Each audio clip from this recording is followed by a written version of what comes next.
ശബരിമല വിഷയത്തിൽ ഇപ്പോൾ ചെന്നിത്തലയെ കണ്ട് പേടിക്കുകയാണ് ഇടതുപക്ഷം. അദ്ദേഹത്തിന്റെ ഓരോ വെളിപ്പെടുത്തലും അവർക്ക് നെഞ്ചിൽ തീയാണ് നൽകുന്നത്. ഇപ്പോഴത്തെ ശബരിമലയിൽ ഉപക്ഷേത്രങ്ങളിൽ നടന്ന സ്വർണ്ണ മോഷണം കേവലം ഒരു പ്രാദേശിക മോഷണമല്ല എന്നും ഇതിന് പിന്നിൽ വൻ രാജ്യാന്തര ലോബിയുണ്ടെന്നും ചെന്നിത്തല ആരോപിക്കുകയാണ്. അന്താരാഷ്ട്ര ബന്ധം ഉണ്ടെന്നും പുരാവസ്തു കടത്തുന്ന അന്താരാഷ്ട്ര മാഫിയ ഈ കൊള്ളയ്ക്ക് പിന്നിലുണ്ടെന്നും അദ്ദേഹം നേരത്തെ തന്നെ ആരോപിച്ചിരുന്നു. മാത്രമല്ല, അവർ അതിനെ സംബന്ധിച്ച് അദ്ദേഹം അന്വേഷണ സംഘത്തിന് മൊഴി കൂടി നൽകിയിരുന്നു. ഏകദേശം 500 കോടി രൂപയിലധികം വരുന്ന വലിയൊരു കൊള്ളയാണ് ശബരിമലയിൽ നടന്നിരിക്കുന്നത്. തനിക്ക് ലഭിച്ച വിവരങ്ങൾ പ്രത്യേക അന്വേഷണ സംഘത്തിന് കൈമാറിയിട്ടുണ്ടെന്നും വിവരങ്ങൾ നൽകിയ വ്യക്തിയെ SIT ചോദ്യം ചെയ്തതായിട്ടും അദ്ദേഹം പറയുകയാണ്. ഉന്നത രാഷ്ട്രീയ നേതൃത്വത്തിന്റെ പിന്തുണയില്ലാതെ ഇത്രയും വലിയ മോഷണം നടക്കില്ല എന്ന് കൂടി അദ്ദേഹം അടിയുറച്ച് വിശ്വസിക്കുന്നു. അറസ്റ്റ് ചെയ്യപ്പെട്ട മുൻ ദേവസ്വം ബോർഡ് പ്രസിഡന്റുമാർക്കെതിരെ പാർട്ടി ഇതുവരെ നടപടിയെടുക്കാത്തത് സർക്കാരിന്റെ കള്ളക്കളിയാണെന്നും അദ്ദേഹം കുറ്റപ്പെടുത്തി. പ്രതികളെ പിടികൂടിയിട്ടും എന്തുകൊണ്ടാണ് തൊണ്ടി മുതലേ സ്വർണം കണ്ടെത്താൻ കഴിയാത്തത് എന്ന ചോദ്യം ഈ അന്തരീക്ഷത്തിൽ ഉയരുകയാണ്. നമുക്ക് അദ്ദേഹത്തിന്റെ വീഡിയോ ദൃശ്യങ്ങളിലേക്ക് പോകാം. വന്ന ശേഷം അത് പരിശോധിച്ച് അതിനുള്ള നടപടികൾ ഞങ്ങൾ സ്വീകരിക്കും. കാരണം കരട് ലിസ്റ്റ് കാണാതെ നമുക്കത് പറയാൻ കഴിയില്ല. കരട് ലിസ്റ്റ് വന്നാൽ മാത്രമേ അതിന് ആരൊക്കെ മാറ്റപ്പെട്ടു, എവിടൊക്കെ മാറ്റപ്പെട്ടു എന്ന് കണ്ടെത്താൻ കഴിയുള്ളൂ. അതിനനുസരിച്ചുള്ള നടപടികൾ പാർട്ടി മുന്നണിയിൽ സ്വീകരിക്കും.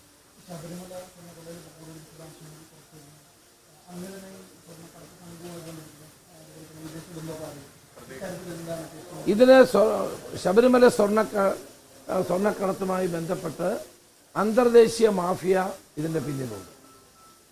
ഇന്റർനാഷണൽ ആന്റിക്സ് ലോബി ഇതിൻ്റെ പിന്നിൽ പ്രവർത്തിക്കുന്നുണ്ട്. അപ്പോൾ ഇന്റർനാഷണൽ ആന്റിക്സ് സ്മഗ്ലേഴ്സ് ഇതിൻ്റെ പിന്നിലുണ്ട്. ആ വിവരങ്ങളാണ് എന്നോടൊരാൾ പറഞ്ഞത്. ആ വിവരങ്ങളാണ് ഞാൻ നമ്മുടെ SITക്ക് കൈമാറിയത്.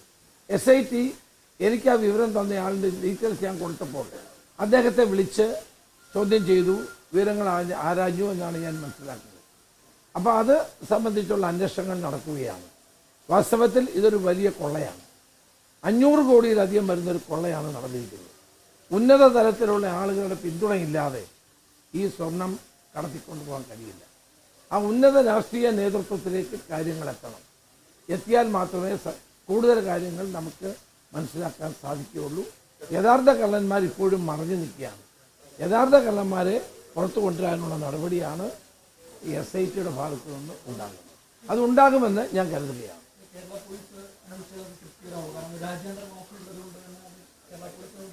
അത് അന്വേഷണ സംഘമാണ് തീരുമാനിക്കുന്നത്.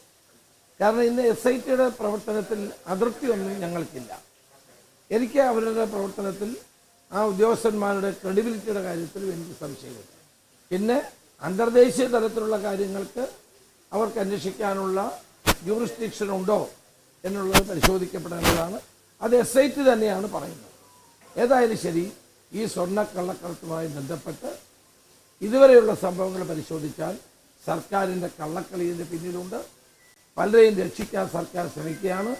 അതുകൊണ്ടാണ് അറസ്റ്റ് ചെയ്യപ്പെട്ട 2 മുൻ ദേവസ്വം ബോർഡ് പ്രസിഡന്റുമാർ അവർക്കെതിരെ ഇതുവരെയും നടപടിയും പാർട്ടി എടുത്തിട്ടില്ല. എന്തുകൊണ്ടെടുക്കുന്നില്ല? ആ വലിയൊരു ചോദ്യമല്ലേ. എന്തുകൊണ്ട് തൊണ്ടി മുതൽ കണ്ടെത്തുന്നില്ല? കാരണം തൊണ്ടി മുതൽ എവിടെ പോയി?